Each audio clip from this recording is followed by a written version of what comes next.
Okay. Hi there again. I'm back with my ideas. I have one of the weirdest ones. I drew a book of like monsters and ideas and all that, and drew them with creativity. And one of them, I was inspired by Nope on the idea that what you think it is not what it seems. And I thought of like the Invisible Man and ghosts and paranormal activity and okay. I'm not gonna show you the beast yet, but I will show you it later. But keep watching, okay? And with this, picture this movie. We got ourselves a main protagonist, a 20-year-old man who's going through his life normal. His life is doing normally. He's doing fine. So one of his friends just comes up to him and he goes, he's like insane and he's not been sleeping for a few days and he looks like he's seen some really terrifying stuff. He tells them that if you hear anything in your house and you know there's no one there, run. And our main protagonist is super confused on this one. But after this, he gets taken to his friend gets taken to a mental institution. And through the next day, he vanishes. The only thing that was left was the metal that was inside his leg that he kept in here. The pole in his leg. And the rest, he kept the only thing left were coins, teeth, and blood. And during this, our main protagonist, I'm just gonna call him Mike in this one. Okay, Mike starts going through his regular life and all that, and realizing that during the amount of days, let's just say 2-3 days, he starts going through some weird supernatural phenomenon that is happening around. He sees footprints that are going on the ground, he hears clicks and cries and screams. And objects just somewhat lift up in the air and just keep throwing themselves across the floor. And during these amount of days, he starts trying to tell everyone, but they think he's crazy. And on his week, he buys himself a shotgun and a pistol. Remember that now. But during this, he gets to see a little bit more information on what's happening here. Apparently, over 90 victims were killed this way. Okay, they were going insane, telling them there was something following them that they couldn't see. But in this case, they all got killed the same way, where there was no body left, only teeth, their items, and sometimes when they had metal inside them, like gold coins, golden teeth, or even in fact a robot, a prosthetic, or even just metal inside them, it was left out. And people thought it was the killer.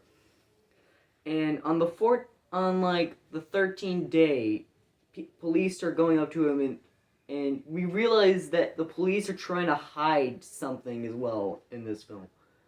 And while he's getting arrested, while our main protagonist Mike is trying to figure out the truth, on the 13th day he tries to figure out the police arrive, try to arrest him, but something is choking him. Something is choking the police officer up in the sky, and he gets killed by the invisible being. And on the 14th day, Mike gets a shotgun, takes a shot something in the middle of his living room that he heard. Blood is leaking out of nothingness. And all of a sudden, he realizes there is a creature in his house. When that happened, it reveals itself, which is this man-sized creature with screeches and clicks and just goes.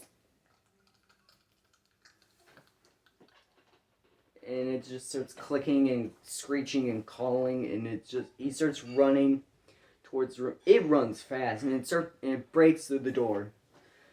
And he tries to get the shotgun, but it grabs it out of his hands and then slaps him all the way to the bathroom of his room. And the only thing he had left was his pistol, and He grabs the pistol, sticks it up. The creature goes in and tries to chew off his arm. He pulls the trigger and shoots straight through its throat.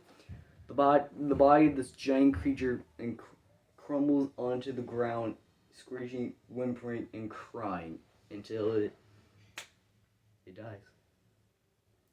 Police arrive and they realize that he had discovered a new species, yet also survived an attack. And during this, he became known as the natural hero of this film.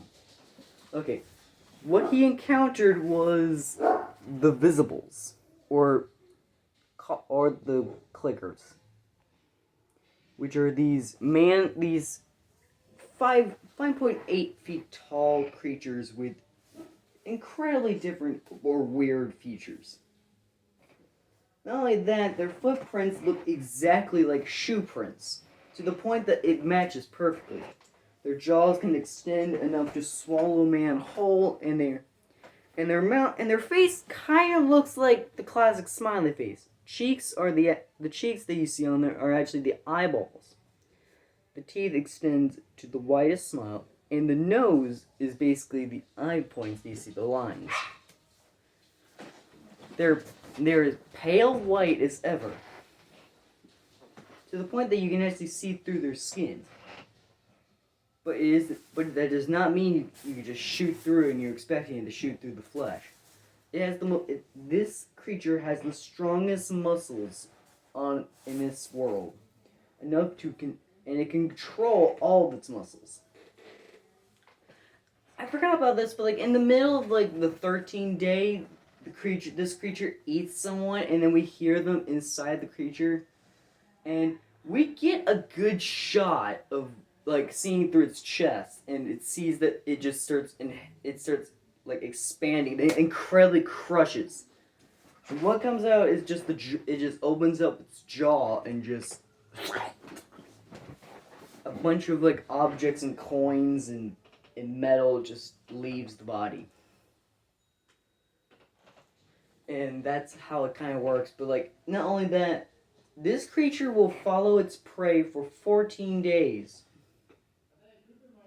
And for this creature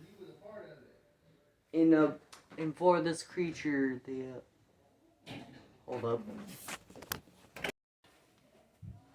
Okay, with this creature, on the 14th day, the prey gets grappled and tightened by its legs function like octopus limbs because they don't have bones, so they can twist their heads and bodies any way they want. And how they work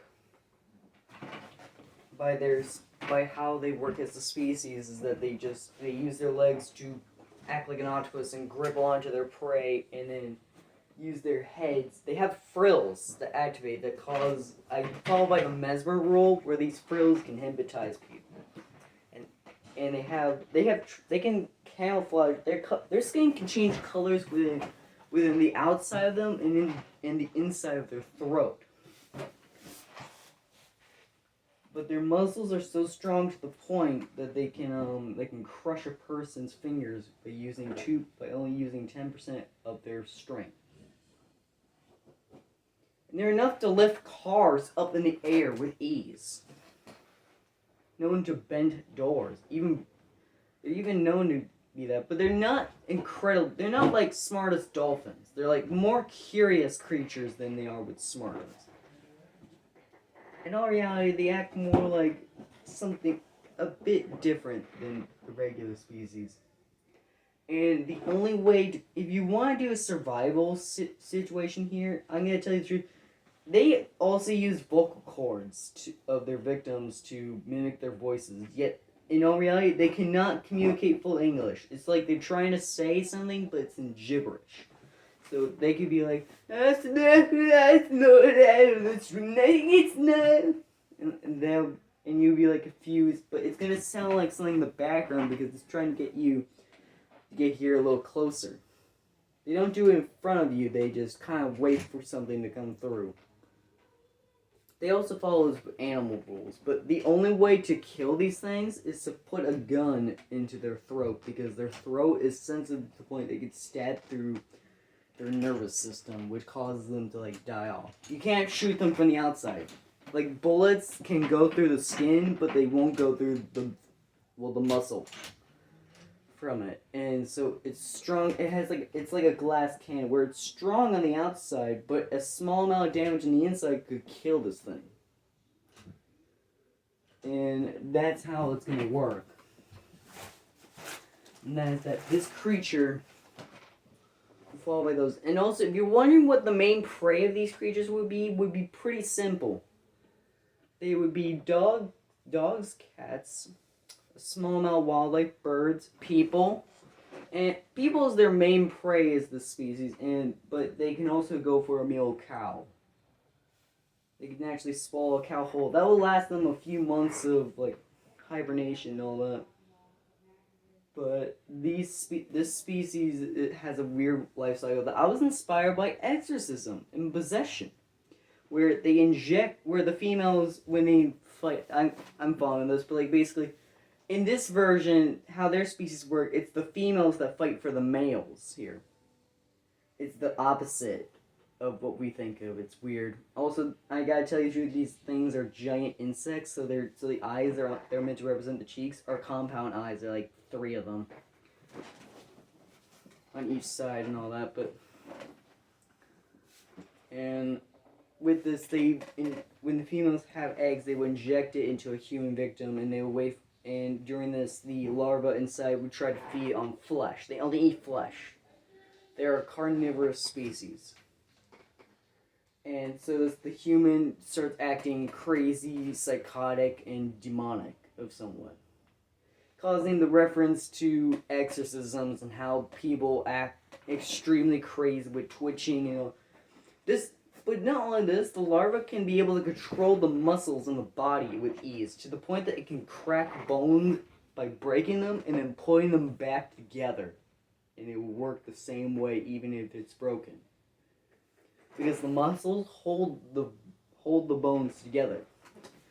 Because how it's going to work is that stage 1 is where the body starts to twist itself and starts breaking all the bones, except for the skull. Second step is personality changes and hunger for flesh. Step 3 is psychoticness and craziness. Step 4 is just pure screams. And at the end of it is step 5. Step 5 is where the larva is officially fully grown enough to actually go into a cocoon. And how it does, it goes back up to the throat because it's living in the stomach. It lives in the stomach. Yeah, it sits there in the stomach and it doesn't die from dissolving. It just kind of sits there. And also, if you're wondering how big these things are from the beginning, they're close to the size of a gerbil. So you can hold one in your hand. And if you think of trying to get this creature out of the throat from the stomach, not only that, it has the xenomorph defense system that the facehuggers have. That it has a stinger at the end of its tail that it could choose to activate venom. And they could shoot, and if you try to pull them out, they will actually put the stinger up to the throat to show the threat that if they do pull them out, it will put poison or venom into the victim, which will kill them. So they both die, because not only that, when the larva leaves the actual home, it dies from the temperature and by the environment. It needs like a small amount of oxygen, which goes inside the stomach. Yeah. It's not until it's fully grown it can get used to the higher habitat above. And when it gets big, it gets big. It's like gets as big as this head. Which, for record, yeah, that's incredible. You think it'd be small, but no. How it ends on stage 5 is that the person begins to constantly keep screaming until their vocal cords are gone. And when that happens, this little larva bursts out of the jaw, where the jaw just explodes. After this, the victim dies. And with this also counts as that the larva injects all the venom out at this point. Injects into the stomach. So even if the victim did survive this somewhat terrifying experience, it's not gonna work. Only a few percent actually can survive from this experience, because not only that, there's sometimes the larva would die in the stomach because either the eggs expired inside of it because it didn't have a good diet, or it was filled with drugs. But it's very unlikely, because not only the larvae are really tough to defeat, but they like nicotine or alcoholic like chemicals, because that allows them to be a lot cleaner and a lot healthier. It does the opposite of them. It does the opposite for us then. They get better with it, but we get worse. With this, the creature goes up to either tree or the ceiling of a house, or just somewhere up in the ceiling, and form a cocoon, and it will expand to the size of a man within one whole month. And this will turn into the creatures that we now know as the chatterers, or the clickers are called. I mostly call them chatterers because how they communicate is that they only have 4 teeth on the top and bottom of their jaw, and that's in the front. And how they communicate is by chattering,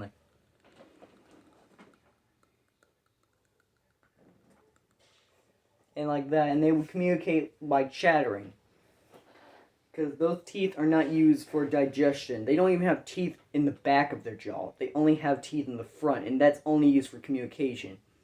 And it's not like they're gonna fall out. No, they're fully attached to the flesh.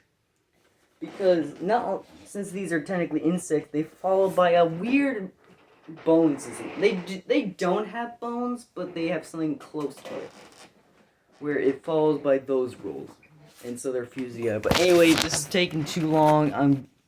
And I hope you have this impressive monster idea you have in your hands. Someone, if you want to make a movie with that, you gotta call me. Okay, see ya.